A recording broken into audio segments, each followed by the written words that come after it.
A man vanished without a trace. His wife kept living quietly in the same apartment they once called home. 2 months later, a strange smell led to a horrifying discovery. His decomposing body was found beneath the wooden floorboards of their bedroom. No blood, no screaming, just a heart forgotten for far too long, and a woman who felt she had no choice left but to make sure he could never walk away again. Apartment 1504 at the Lakeview Residences had everything. High ceilings, full-length windows, and a postcard view of the city park. Emily and Mark Anderson moved in after their wedding, full of love and weekend plans. They decorated the place together. Mark insisted on sleek modern furniture, while Emily added warmth with handmade pottery and wildflower bouquets. Their Sunday ritual was coffee on the balcony, followed by a walk to the farmer's market. Emily painted by the window, often losing hours in swirls of color, while Mark worked on marketing presentations at the dining table. In the evenings, they cooked together. Pasta, grilled fish, stir-fry. He poured the wine. She set the mood music. Sometimes they danced, barefoot in the kitchen. Emily was a quiet artist, often lost in watercolors and unfinished canvases. Mark was a marketing director, polished, driven, glued to his phone. They met at an art fair. She painted. He bought. They fell hard, married quickly, and for 3 years, lived like love was something that would never fade. But love doesn't scream when it leaves. It drifts. The tea stopped. The bedtime talks became nods. Mark traveled more. Emily painted less. She stared out the window more often than she looked into his eyes. "It's quiet up here," Emily said once, watching gray clouds roll past. Mark didn't look up. Yeah, peaceful. But that silence, it wasn't peace. It was distance, dressed in calm. Emily began to notice small things. Mark would lock his phone. He'd shower the moment he came home.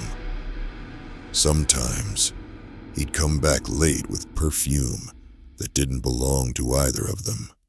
And when she asked, he'd shrug it off. "Work dinner. Don't be paranoid." She stopped asking, but she started wondering. On September 28th, Emily posted an Instagram story. A ceramic teacup, a slice of lemon, and the caption, "Tea for one is still tea." Mark hadn't been home for 3 days. She called. No answer. She texted. No reply. She messaged Mark's mother. "Has Mark been in touch? I haven't seen him." The reply, "I thought you two were on a trip." By day 4, Emily filed a missing persons report. Police noted it. They didn't press. A high-profile executive disappears? Probably just needed space. Weeks passed. Then the smell came. At first, it was faint, like damp wood, but it grew heavier, sourer. The building staff checked plumbing, air vents. Nothing. They didn't check Unit 1504. Emily still came by twice a week, always under an hour, carrying a canvas tote. She said she was picking up art supplies, that Mark was away.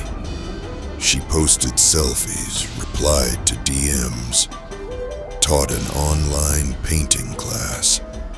It was as if nothing had changed, except everything had.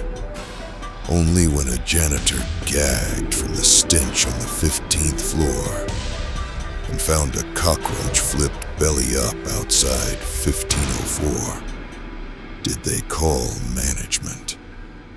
They broke the lock. They were not prepared for what they found. The apartment was pristine. Sparkling counters, candles lit, music playing softly from an unseen speaker. But the smell. The bedroom floor had a gray rug. One corner was uneven. Maintenance lifted the board, and there, wrapped in plastic, was Mark Anderson, decomposed, silent, buried beneath their bedroom. His watch was still on his wrist. The time had stopped. When police called Emily, she arrived calm, hair tied, simple white dress, no makeup, no shock. She looked at the body, then at the officers. Can someone tell me why he never really left me? A question so soft, it sliced through the room. There was no blood, no signs of struggle, just a body under the floor and a wife who kept posting sunrise photos. Detective Grace Holloway was assigned the case, alongside forensics officer Miguel Alvarez. Grace had seen all kinds of cases in her 12 years on the force, but something about this one unsettled her. It wasn't the body under the floor. It was the look in Emily's eyes when she arrived. Calm, almost detached. Mark's smartwatch data showed his heart rate spiked and then dropped to zero at 2:14 a.m. on September 29th. Security footage caught Emily leaving at 2:31. Grace watched the footage several times. Emily didn't run. She didn't even glance back at the camera. She walked like someone who had just finished doing laundry. The forensics team spent 2 days combing through Unit 1504. Alvarez noted the excessive cleaning, bleach in the grout lines, lavender oil in the vents, new layers of paint. Who deep cleans ceiling corners unless they're hiding something? He muttered. They dusted for fingerprints. No other prints were found in the apartment besides Emily's and Mark's. No forced entry. No bruises on the doorframe. No missing items except one. Mark's phone. But his work laptop wasn't far. Hidden deep in a wiped folder, digital analysts recovered photos and messages between Mark and a woman named Lauren. She was a junior associate. Young, bright. They were close. Too close. Dinner reservations, weekend trips, blurry selfies in hotel mirrors. One message read, I can't be your secret anymore. Choose me, or I walk. Lauren quit the day after Mark's death. Disappeared. No forwarding address. Grace's team tracked her apartment in another city, but she'd left no trace behind. No credit card use, no social media, nothing. When questioned again, Emily admitted she knew. She had hired a private investigator. The detective turned over photos of Mark and Lauren, confirming the affair. I just wanted to know if I was wrong to feel what I felt, she said. Why didn't you leave him? Grace asked. Because I thought maybe, just once, he'd choose me again. Emily paused, then added, Do you know what it feels like to sleep next to someone for 3 years and still feel alone? The question lingered, even after Grace left the room. The case was technically straightforward, but emotionally, it was anything but.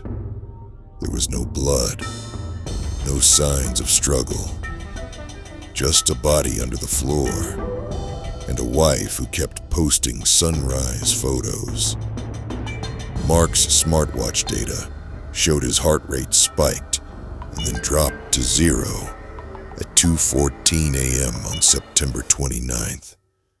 Security footage caught Emily leaving at 2:31. On November 12th, Emily was brought in for a second interview. No cuffs, no lawyers, just a chair, a table, and a story ready to be told. I made dinner, his favorite. We had wine. He went to bed. She paused and looked past the officers, her eyes settling somewhere far beyond the wall. He used to like when I made mushroom risotto. Said it reminded him of our honeymoon in Napa. I remember how he laughed that night when we spilled wine on the rental couch. We weren't rich then, but we were happy. Her voice softened. I told him I knew about Lauren. He didn't argue, just turned his back. Like always, Emily looked down at her hands, twisting her wedding ring slowly.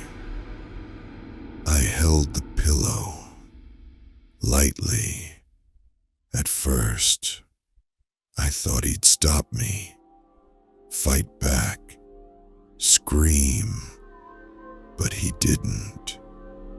She paused, so I held it longer, until everything went still.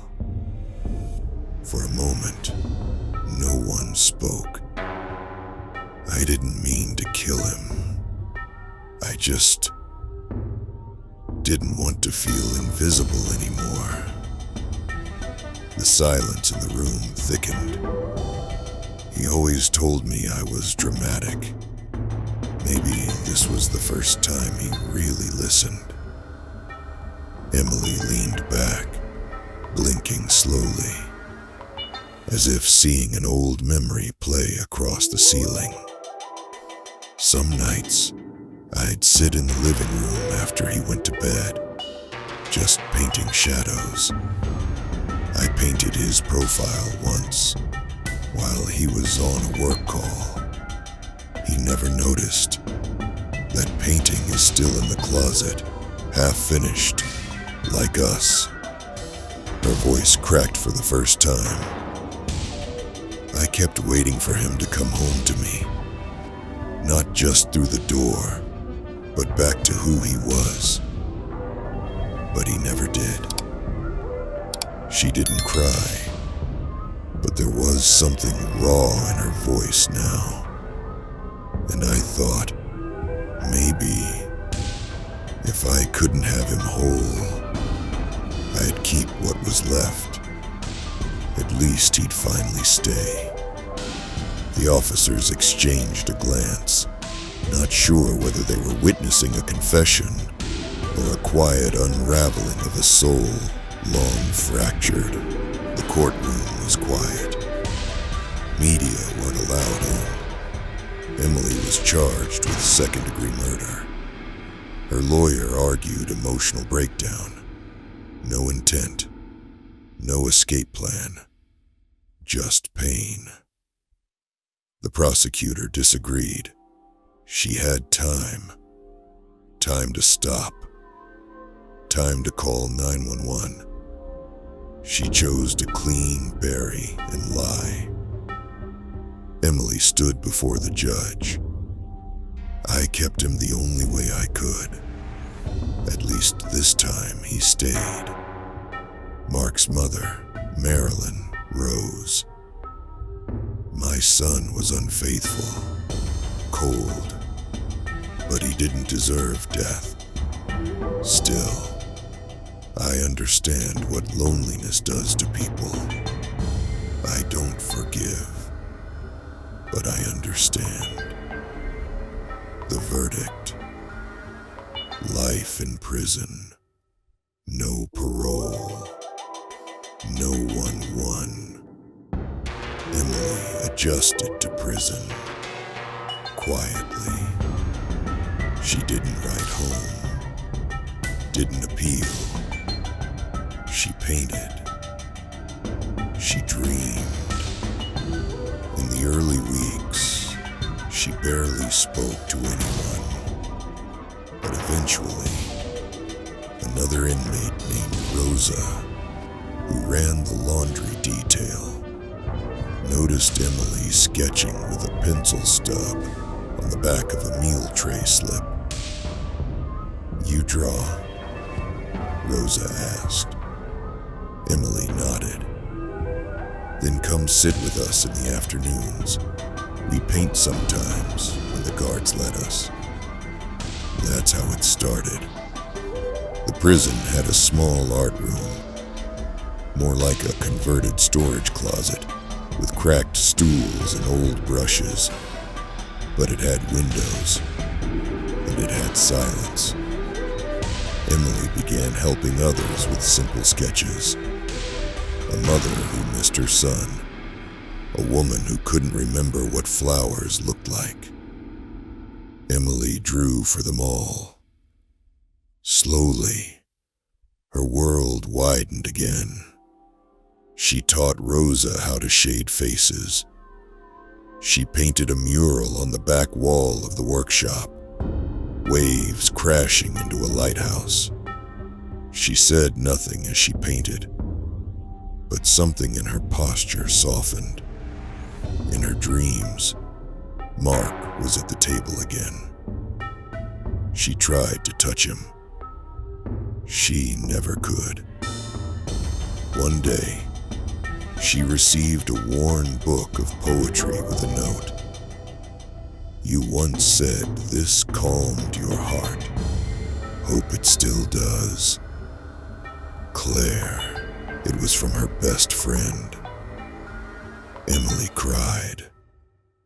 Not for Mark, but for the friend who hadn't given up. Later that week, she painted a small bird on the side of Rosa's locker. Below it, she wrote, "Sometimes the cage is quieter than the storm." It was the first time someone smiled at something Emily made in a very long time. Emily adjusted to prison, quietly. She didn't write home, didn't appeal. She painted. She dreamed. One morning, a letter arrived, handwritten, from Marilyn. "Emily, I thought of you. I thought of him. I know what silence does. If you ever get out, There's a room for you. The one with the purple curtains you liked. You were always family. Marilyn. That night, Emily dreamed again. The apartment was filled with light. The windows were open. The canvas unfinished. She dipped the brush and painted sky. A new life doesn't start with freedom. It starts with forgiveness.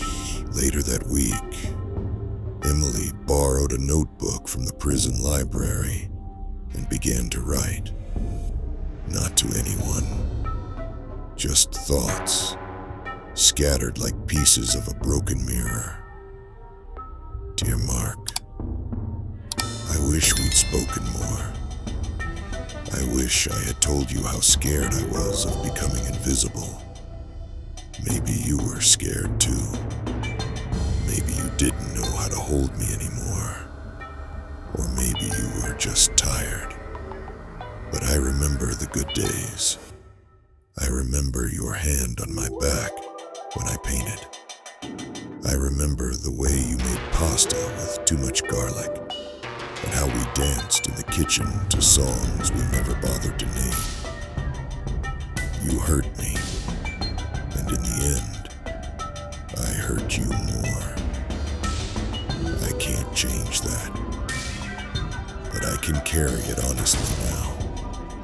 And maybe, if there's such a thing as peace on the other side of silence, this is how I begin.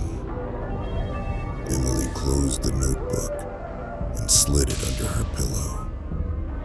Outside, the light filtered in through the tiny cell window.